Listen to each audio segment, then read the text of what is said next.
আজকে আবারও চলে এলাম গুড়ামের একটা রেসিপি নিয়ে। এটা একটু অন্যরকমভাবে করেছি, সেটাই তোমাদের সঙ্গে শেয়ার করব আজকে। তো দেখে নাও গুড়ামটা কতটা সুন্দর হয়েছে। আর এটাকে কিন্তু রোদে দেওয়ার ঝামেলা নেই, সারা বছর তোমরা সংরক্ষণ করে রাখতে পারবে।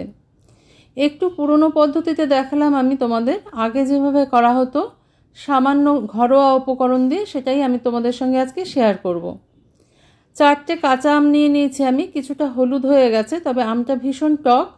আর এই টকের পরিমাণ অনুসারেই কিন্তু তোমাদের মিষ্টিটা ব্যবহার করতে হবে। আমি আমটাকে ভালো করে ধুয়ে একটা আমকে 4 টুকরো করে নিয়েছি, তোমরা চাইলে আরও ছোট করে নিতে পারো, কোনো সমস্যা নেই। Welcome to my cooking channel Shatabdi's kitchen. Shatabdi's কিচেনে তোমাদের সবাইকে স্বাগত। নমস্কার বন্ধুরা, আমি শতাব্দী। তোমরা সবাই কেমন আছো? আশা করি সবাই ভালো আছো, সবাই সুস্থ আছো। একটা কড়াই গরম করে সামান্য একটু সর্ষের তেল দিয়ে নিলাম আমি। এই সর্ষের তেলে আমি ফোড়ন হিসাবে 5 ফোড়ন ব্যবহার করব। তবে সেটা কি কি সেটা আমি তোমাদের একটু দেখিয়ে দিই। মৌরি, সর্ষে, একটা শুকনো লঙ্কা, মেথি, জিরা, কালো জিরা আর একটা তেজপাতা। এই ফোড়নটা আমি তেলের মধ্যে দিয়ে কিছুক্ষণ সময় একটু নাড়িয়ে নেব। আর এর মধ্যে যোগ করে দেবো কিছুটা পরিমাণ নুন। নুনের পরিমাণটা খুব সাবধানে দেবে, যেহেতু মিষ্টি আচার একটু টেস্টের ব্যালেন্স আনার জন্য দিতে হয়, খুব বেশি পরিমাণে দিয়ে দেবে না। দিয়ে দিলাম হলুদ।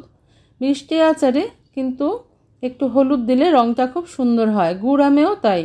যদি তোমরা চিনি দিয়ে করো তাহলেও কিন্তু রঙটা খুব সুন্দর আসবে, গুড় দিয়ে করলেও রঙটা খুব সুন্দর আসবে। আর দিয়ে দিলাম সামান্য একটু পরিমাণে লঙ্কার গুঁড়ো।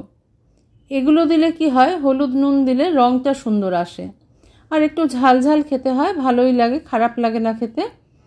এবার আমি এই যে ধুয়ে রেখেছিলাম আমগুলো, কেটে রেখেছিলাম, জলটা কিন্তু ভালো করে পুছে নেবে। এবার আমের সাথে এই ফোড়নটা খুব ভালো করে মিশিয়ে নেব। বেশ কিছুক্ষণ সময় ধরে আমাদের এটাকে নাড়াচাড়া করে নিতে হবে, যতক্ষণ না পর্যন্ত আমের দেখবে কালারটা চেঞ্জ হচ্ছে, মানে খোসার কালারটা চেঞ্জ হয়ে যাবে আর কি, এমনি সিদ্ধ হবে না। এই সময় ফ্লেমটা আমি মিডিয়ামে রেখেছি। মিডিয়ামে রেখে কিন্তু আমি আমটাকে নাড়িয়ে চাড়িয়ে নেব বেশ কিছুক্ষণ সময় ধরে।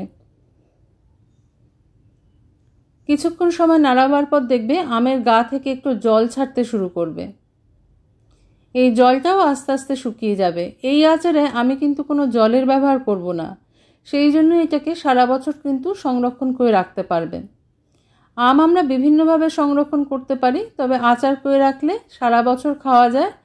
কাঁচা আমের আচার খুবই ভালো লাগে সেটা। এবার আমি এতে প্রয়োজন মতন গুড় দিয়ে দিলাম।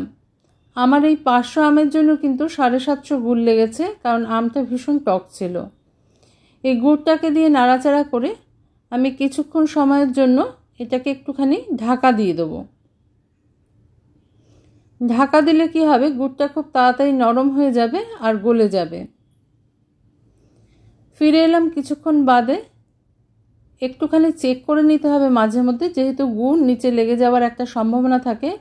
কিন্তু এখানে অনেকটা জল বেরিয়েছে, দেখো গুড়টা কিন্তু নরম হয়ে গেছে। গুড়টা তোমরা কুড়িয়েও দিতে পারো, কোনো অসুবিধা নেই। গুড়াম খেতে কিন্তু এভাবে ভীষণ ভালো লাগে। অনেকেই জানে না এভাবেও যে গুড়াম তৈরি করা যায়। তো গুড়টা আরেকটু গলবে, সেই জন্য আমি আরেকটু সময় এটাকে রেখে দেবো এরকমভাবেই ঢাকা দিয়ে। এই সময় কিন্তু ফ্লেমটাকে অবশ্যই লোতে করে রাখতে হবে। ঢাকা দিয়ে দিলাম, কিছুক্ষণ সময় আমি লো ফ্লেমে এটাকে সিদ্ধ করে নেব। এবার দেখো ঢাকাটা খুলে নিলাম, কতটা জল বেরিয়েছে, গুড়টা গলে গেছে আর আমের গায়ের থেকেও জল বেরিয়েছে। আমটাও দেখো অনেকটা ট্রান্সপারেন্ট হয়ে এসছে, মানে এটা সিদ্ধ হয়ে গেছে।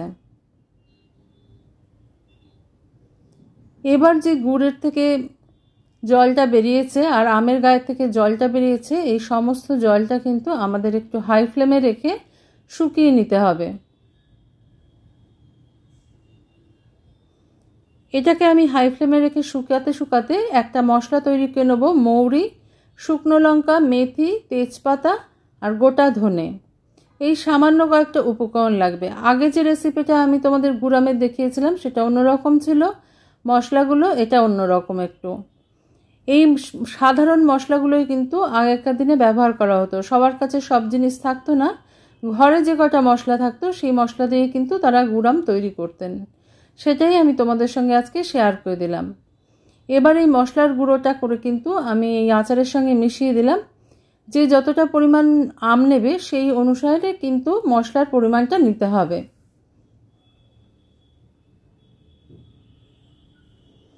এবার ভালো করে আমি এই গুড় আমটাকে জাল দিয়ে নেব।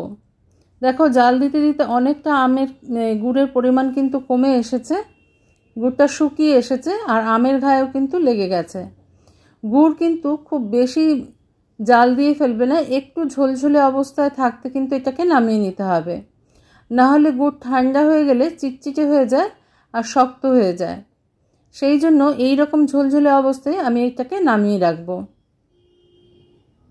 এটা আমাদের তৈরি হয়ে গেছে, এটাকে আমি নামিয়ে নিয়েছি। দেখো তবুও এখনো ফুটছে। ঠান্ডা করে নেব এটাকে সম্পূর্ণভাবে, তারপরে একটা বয়মে আমি ভরে নেব।